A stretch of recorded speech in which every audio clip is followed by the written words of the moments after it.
Good morning friends, जय श्री कृष्ण। कलरव morning school YouTube channel में आपનું हार्दिक स्वागत है। आज ધોરણ 6 માં વિષય હિન્દી જેમનો અભ્યાસક્રમ આજે આપણે આ વિડિયોમાં શરૂ કરવાનો છે। તો હિન્દીમાં કાવ્ય અને પાઠ જોઈન્ટમાં ભેગા આપેલા છે, જેમાંથી આજે આપણે પહેલો પાઠ જોવાનો છે। હવે પહેલા પાઠનું નામ શું આપેલું છે તો કે તમને બોર્ડ પર દેખાય છે દયાળુ શિકારી। હવે જો કે બાજુમાં અહીંયા કાઉન્સમાં શું લખ્યું છે કે ચિત્રપાઠ। ઈ આ પાઠનો પ્રકાર આપેલો છે।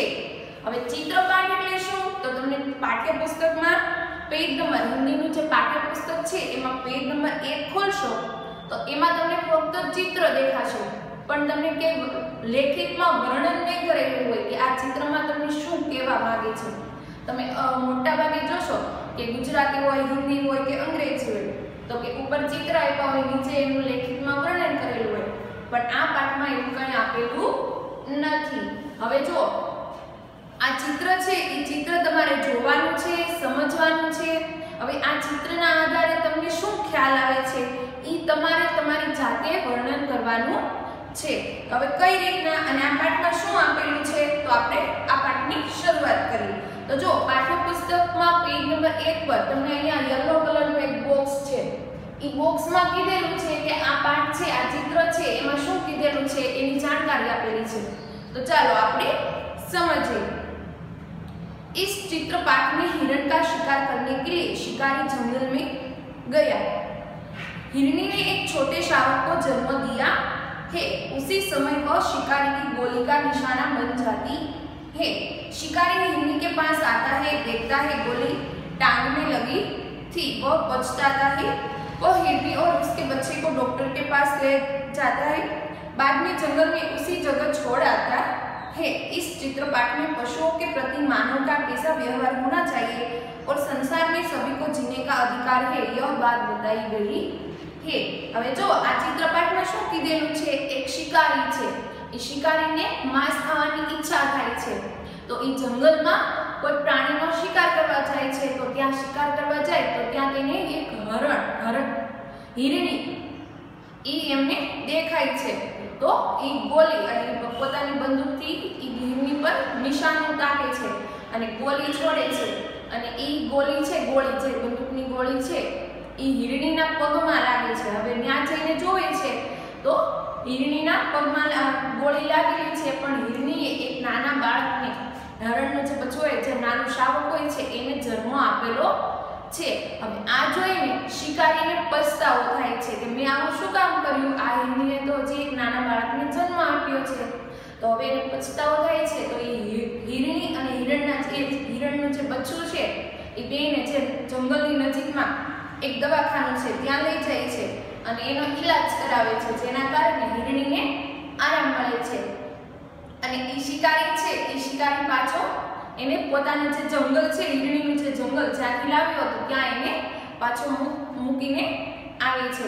હવે એમ કીધું છે કે આ ચિત્રપાઠમાંથી તમને શું સમજવા મળે છે તો એમ કહે છે કે પશુઓ કે પ્રતિ માનવ का कैसा व्यवहार होना चाहिए, એટલે કે પશુઓ જે આ પ્રાણીઓ છે એના પ્રત્યે આ જે માણસ છે એનો કેવો વ્યવહાર હોવો જોઈએ। માણસ છે જે વ્યક્તિ છે એને પ્રાણીઓ પ્રત્યે કેવી ભાવના રાખવી જોઈએ। તમે અવારનવાર જોતા હશો શહેરમાં કોઈ કૂતરા આવતા હશે અથવા ગાય હશે, બિલાડી હશે તો અમુક વ્યક્તિ એ પ્રાણીઓને ઈજા પહોંચાડશે, પણ એવું કરવું જોઈએ નહીં। બધા જ પ્રાણીઓને, બધા લોકોને જીવવાનો અધિકાર છે। ખ્યાલ આવ્યો? એ રીતના આ પાઠમાં કહેવામાં આવેલું છે। હવે જો અહીંયા મેં તમને પોઈન્ટ લખેલા છે, એ પોઈન્ટના આધારે હું તમને વાર્તા બનાવતા શીખવાડું છું અથવા તમને વાર્તા બનાવવામાં સહેલાઈ પડશે। હવે જો દયાળુ શિકારી, હવે આ પોઈન્ટ કેના લખેલા છે તો તમને પાઠ્યપુસ્તકમાં 1 થી 9 ચિત્ર આપેલા છે। કેમાં તો કે પેજ નંબર 1 પર 1 થી 9 ચિત્ર આપેલા છે। હવે એ ચિત્રના આધારે મેં અહીંયા પોઈન્ટ બનાવેલા છે। આ પોઈન્ટના આધારે તમારે હિન્દીમાં વાર્તા બનાવતા શીખવાનું છે। તો જો પેલો શું કીધું છે તો કે એક शिकारी છે તો એક પેલો પોઈન્ટ એ રીતના બનશે, एक शिकारी था, उसे एक दिन हिरनी का मांस खाने की इच्छा हुई। उसने सोचा मैं जंगल में जाकर हिरनी का शिकार करूं। वो पास के जंगल में गया। वहां उसने बहुत सारे हिरण और हिरनी देखे। उसको देखकर वो खुश हो गया। उसने एक मोटी ताजी हिरनी को देखा।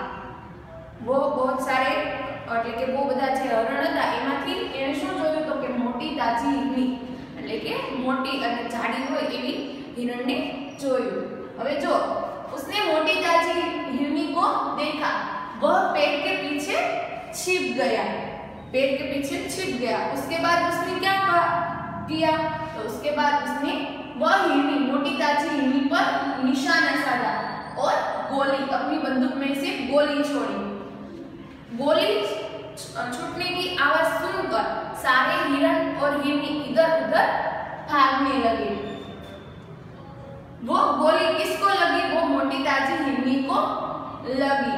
उसके बाद उसने क्या किया? शिकारी ने क्या किया तो वो हिरनी के पास गया और पास जाकर देखा तो वो हिरनी ने एक छोटे शावक को जन्म दिया। छोटे शावक એટલે કે શાવક એટલે શું તો કે હરણનો बच्चों।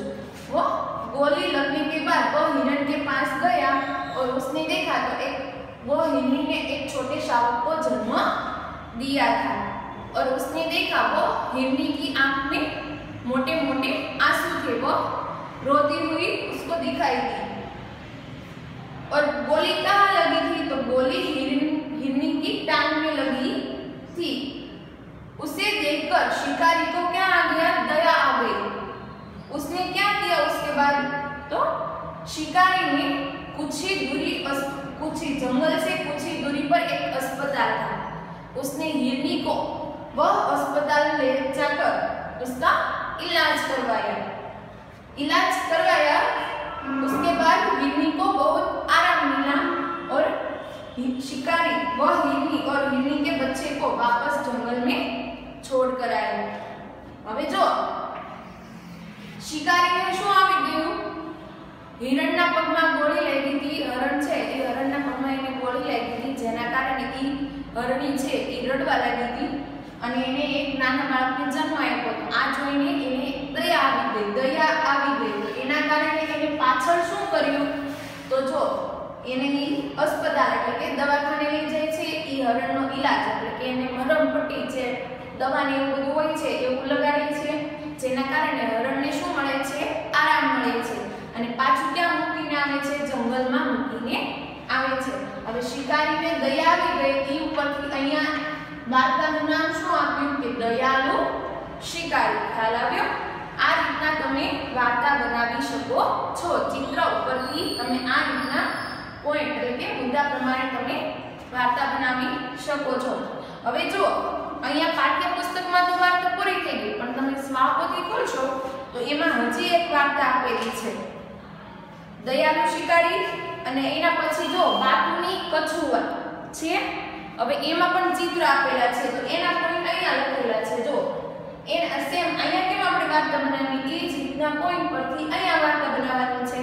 તો કઈ રીતના તો કે એક તાલાબ था। तालाब में एक कछुआ रहता था। उसके साथ 2 हंस भी रहते थे।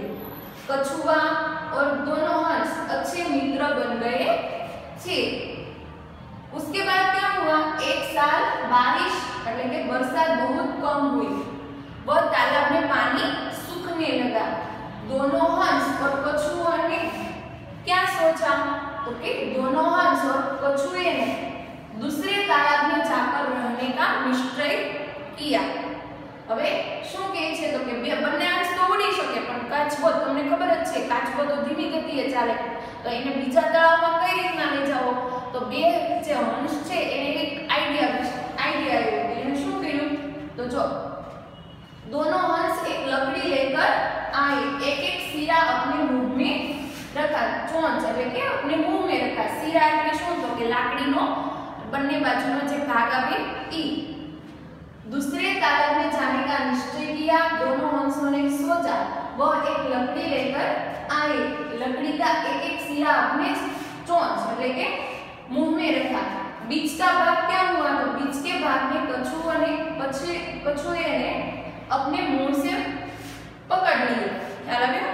ત્યાર પછી હંસે કછુઆને એટલે કે હંસે કાચબાને શું કીધું? તો કે તારે બોલવાનું નથી, જો તું બોલીશ તો તું નીચે પડી जाएगी। तो जो दोनों हंसों ने कछुए को बताया बीच में बोलना मत वरना तुम गिर जाओगे। दोनों हंस और कछुए उड़ने लगे। बीच में एक गांव आता है। कछुए और दोनों हंसों को इस तरह उड़ता हुआ देखकर गांव में लोग जमा हो जाते हैं। वह सब कौन देख रहा था? तो ऊपर से कछुआ देख रहा था।